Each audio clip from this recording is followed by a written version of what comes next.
Chalo, dear students, how are you all? Fine? Very good. Chalo, hope you everyone will be fine. See now, the previous topic was over. Now we are entering into new one, which is known as capacitor and capacitance. Okay, this kind of word you have heard in class 10th, right? Resistor and resistance. तो ये बस उसका ही कुछ family member जैसा लग रहा है, because it belongs to same electrical section. Okay, so see children, let us try to understand what does mean by capacitor and capacitance. Little bit a big topic is there, because in this you will learn different types of capacitors. Moreover, some formulas are there, some numericals will be there. So see children, when some electrical appliances are there, some electrical appliances which do not start easily. Okay, to start them initially, we need to give large amount of energy, large amount of electrical energies to be supplied. Okay, जैसे कि देखो हम bike start करते हैं तो we need to put a kick, no, थोड़ा extra force apply करना पड़ता है. सिमिलरली हमारे जैसे कि फैन है, मोटर है, कूलर है, तो in this type of appliances जो भी करंट अवेलेबल है, whatever current we are supplying, hardly that may be either 5 to 15 ampere. Okay, I'm talking about the domestic appliances जो हम यूज करते हैं. But to start them we need to supply some extra force, extra voltage is required. बोलेंगे sir ये कहाँ से लाएंगे, है ना. इसीलिए एक डिवाइस बनाई गई है. तो वो डिवाइस क्या कर रही है, चलो, the device which stores, device that stores electrical energy, या तो we can say electric charge. Okay, and not only storing but supplies when it is needed immediately, or we can say suddenly. Okay, energy is to be stored in that device, और उसके बाद जब उसको urgently requirement है ना, something we store, why we are storing anything, है ना. हमें जब उसकी अर्जेंटली रिक्वायर होती है, हम पैसे बैंक में क्यों डालते हैं? बस वो पैसे सर मैंने बैंक में रख दिए, मुझे जरूर नहीं है. यस फाइन, बट जब इमरजेंसी में रिक्वायरमेंट है तो we are providing, we are using. Similarly this device is doing this function. So immediately at once वो एनर्जी सप्लाई करते हैं. क्यों करते हैं? To start the device, to start the appliance, और whatever we call our instrument. क्यों? कभी कभी जैसे कि कुछ भी इंस्ट्रूमेंट है उसको स्टार्ट करने में आई मीन वहाँ पे एक स्टैटिक फ्रिक्शन होता है. तो due to that static friction वो इजीली स्टार्ट नहीं होता है चिल्ड्रन. तो to overcome this static friction, extra energy is required, and that energy is provided by one device जिसको हम बोलते हैं कैपेसिटर. अब ये कैपेसिटर आपने सुना होगा, या है ना, कभी कभी किसी बच्चों ने देखा भी होगा, जो अपने घर में देखा है कहीं बच्चों आपने. या right, you see this kind of cylindrical, ऐसा कुछ डिबिया जैसा होता है ना. कभी कभी आपका फैन काम करना बंद हो जाता है, स्लो हो जाता है ना. एट दैट टाइम इलेक्ट्रिशियन क्या बोलते हैं, साहिब तुम्हारा कैपेसिटर गया है. कैपेसिटर गया है मतलब capacitor is there inside, but उसका जो फंक्शनिंग है दैट इज ओवर. तो मतलब there are number of mainly 3 types of capacitors are there. ये तो मैं सिर्फ बात कर रहा हूँ हमारी ये सिलेंडर की.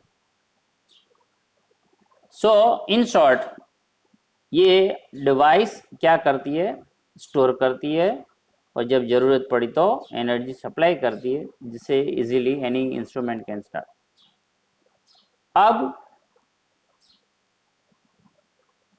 दूसरे वर्ड में बोलते हैं तो capacitor it holds electric charge, it holds electric charge and it it is provided that charge is stored in that and it is converted then into energy, it is converted into electrical energy और उसके बाद the device starts. So nothing is there, very simple device. आपने मैंने बोला capacitor like resistor, resistor is a different thing but it is the family member of electricity. अब the next word is there, what is capacitance? जैसे register तो resistance आपने सुना, now capacitor and capacitance. So capacitance क्या है children? It is the property, it is the property, okay, it is the property of material. What property? It is the property which enables the material, यानी कि वो ability है, it is the ability of material to store electric charge. अगर कोई ज्यादा electric charge store कर सकता है, that means it is having large capacitance. Okay, device को हम कैपेसिटर बोलते हैं और जो प्रॉपर्टी है या तो एबिलिटी टू होल्ड या तो store electric charge, it is called capacitance. Okay, जैसे कि रेजिस्टेंस, तो रेजिस्टेंस क्या है आपको पता है ना? It is the property of material to resist the flow of electric charge, और जो ऐसे काम करते हैं उसको हम रजिस्टर करते हैं, बोलते हैं। Okay, fine children, now this capacitance is denoted by C and its formula is there, that formula is given by Q by V, where Q is equal to electric charge and V is equal to potential, electric potential, that you know. Okay, yes boy, okay. Yes, very good question. Yes, one child is telling, sir, why in capacitance Q it is okay, understood, why the need of this voltage? अच्छा question है, क्योंकि अभी हम definition में तो वो बोल रहे हैं कि it is the amount of charge which can be stored, तो फिर ये we should write only Q no, या तो एनर्जी चलो हम बोल सकते हैं, ये V की क्या जरूरत है? और ये V क्या है पता है? Q बाई V, उसका मतलब क्या हुआ? इफ दिस V यानी कि potential increases, potential go up, then C यानी कि capacitance go down. V is denominator, अगर ये नंबर बढ़ गया तो Q बाई V का रेशियो छोटा हो गया, and in that case capacitance will decrease. और हम बोलते सर इसमें V की बात कहाँ पे आई, है ना? ये तो चलो सिंपल चार्ज हमें स्टोर करना है, चलो मैं उसका आपको थोड़ा आंसर समझाता हूँ। देखो बेटा, मैं जस्ट इमेजिन एक स्फीयर है, in this sphere suppose initially there is no charge, शुरू में कोई चार्ज नहीं है, अदरवाइज चलो मैं एक दूसरा एक स्फीयर यहाँ पे बनाता हूँ और ये चार्ज को मुझे यहाँ से उठा के यहाँ लाना है। Just now this sphere is having no charge, zero charge is there, तो मैं बोल सकता चलो इसका कैपेसिटी अभी जीरो है मान लो। अब when I bring this charge from here और यहाँ पे सप्लाई करता हूं, याद करो, ओके, याद करो क्या करते हैं हम, what do we do children? We are doing work, है ना? हमने पढ़ लिया, क्या पढ़ लिया? To bring charge from infinite to given electric field, whatever work यहाँ पे मैं करता हूँ, work done is called potential। तो देखो जैसे यहाँ से मैं चार्ज लाके यहाँ अप्लाई कर रहा हूँ तो मतलब यहाँ potential increasing, potential is increasing here. Okay, so as charge is increasing, naturally potential will increase. अब मानो मैंने शुरू में कुछ dq चार्ज यहाँ से ला दिया, अब उसके बाद जैसे दूसरे चार्ज को यहाँ ला रहा हूं तो क्या होगा पता है, रिपल्सन की वजह से मुझे ज्यादा वर्क करना पड़ेगा, more work is to be done. Charge लाओ, ज्यादा मोर वर्क करो, मतलब पोटेंशियल इज इंक्रीजिंग। अब इसका पोटेंशियल इंक्रीज हो जाता है तो मतलब मैं अभी बाकी के चार्ज को लाने के लिए I need to do more and more work. यानी कि कहने का मतलब यहाँ पे पोटेंशियल इंक्रीज हो रहा है। As potential increase, I can't bring more charge. If I bring more charge, I need to do more work. तो in that case, हमारा जो ये कैपेसिटेंस है यानी कि कैपेसिटी टू स्टोर और to hold charge will decrease. तो children हमारा मकसद ऐसा होना चाहिए कि we can minimize this voltage, I mean potential. जितना कम पोटेंशियल करेंगे उतना Q बाई V का रेशियो बढ़ेगा, capacitance will increase. Okay, so here voltage is what, the potential is there, amount of work to be done to bring charge here. इसलिए अगर यहाँ अगर चार्ज पोटेंशियल बढ़ गया, naturally charge increases, potential increase होता है। और भी उसके साथ एक टॉपिक जुड़ा हुआ है, कोरोना डिस्चार्ज, कभी बाद में बात करेंगे। कोरोना डिस्चार्ज भी इसकी वजह से होता है। Fine, so in short capacitance is the ratio of coulomb यानी कि चार्ज डिवाइड बाय पोटेंशियल।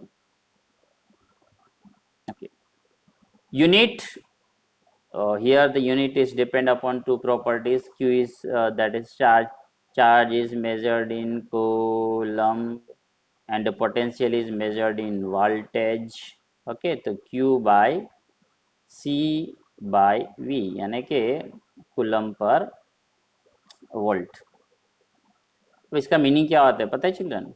इसको चलो उसके साथ में एक वर्ड जोड़ दूँ। इसके साथ एक नया वर्ड आया, FARAD, फराड, फेरेड, हो सकता है फेरेडी की नाम से आ गया हो। तो ये C बाई V यानी कि coulomb by volt, that is called farad. अगर माना कि किसी ने बोल दिया कि चलो sir one capacitor is there, उसका कैपेसिटर का कैपेसिटेंस 5 फेरेड है। What does it mean? 5 farad का मतलब क्या हुआ? If 5 coulomb of charge, as you supply 5 coulomb of charge, you know what happens there? 1 volt of potential, 1 voltage of potential increases. अगर आपको यहाँ 5 coulomb of charge चिपकाना है बच्चों, तो उसके साथ साथ its potential is also increasing and मतलब ये तो चलो अच्छा है, आगे जाके तो माइक्रो फेरेड में आएगा। आप देखेंगे जैसे जैसे स्टोरी आगे बढ़ेगी, you will come to know कि 5 farad is too big charge children. Fine, so it is the unit. But मैं एक क्वेश्चन आपको कर रहा हूं कि ये जो whatever capacitance is there, तो कैपेसिटेंस इज इंडिपेंडेंट मेरा भारत महान, independent on charge and voltage. इसका मतलब कि कोई भी कैपेसिटर है उसका कैपेसिटेंस Q और V के ऊपर डिपेंड नहीं कर रहा है। बोलोगे सर अभी तो आप पढ़ रहे थे कि C is Q by V, और यहाँ पे आप बोल रहे it is independent of Q and V, मतलब it doesn't depend on Q and V।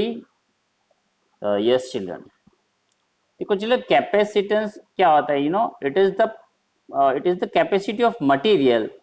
अब इसके साथ जो मतलब जो मटेरियल बोलते हैं उसको पहले से फिक्स होता है, भगवान ने उसको बोल दिया कि तेरी इतनी कैपेसिटी है, doesn't matter how much charge, how much voltage is there. हाँ, या it's okay, by doing this we can make changes in capacitance. जैसे कि आप, चलो मैं उसको एक अच्छा एग्जांपल समझाओ। आपने रजिस्टर पढ़ा, राइट? रेजिस्टेंस में आप क्या बोले sir? Resistance is the ratio of V and I। तो डज इट मीन कि रेजिस्टेंस वोल्टेज और करंट पे डिपेंड करता है? नहीं, रेजिस्टेंस तो प्रॉपर्टी मटेरियल। आप कितना, अब ये पेन, सपोज ये पेन है, उसको मैं कितना भी वोल्टेज दूं, कितना भी इलेक्ट्रिक करंट सप्लाई करूं, doesn't allow any current to pass, मतलब it is having higher resistance, no? तो इसकी तो प्रॉपर्टी फिक्स है। ओके, हाँ, yes, formula is there, v by I, likewise here this is the formula, q by v is there, q by v is the formula। तो but it is not, it doesn't mean that it depends upon v and I। okay, so then capacitance depends on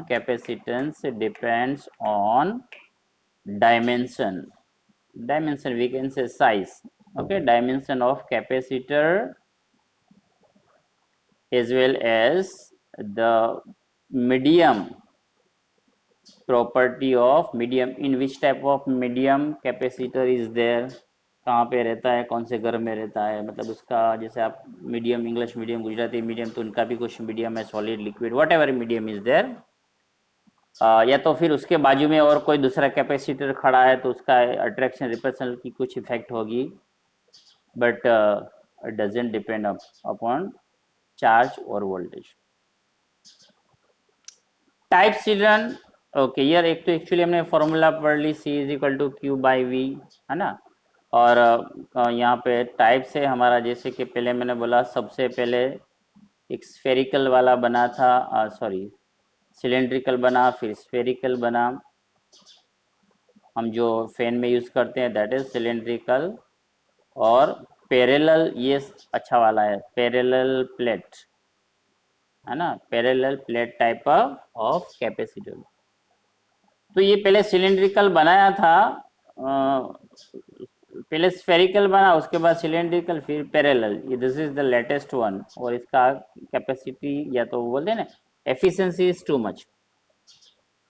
अब इसके related कुछ formulas भी है। Okay, ये तो मैंने, चलो चिल्ड्रन, सिर्फ बेसिक बात की है, तो आगे, इज इट विजिबल चिल्ड्रन?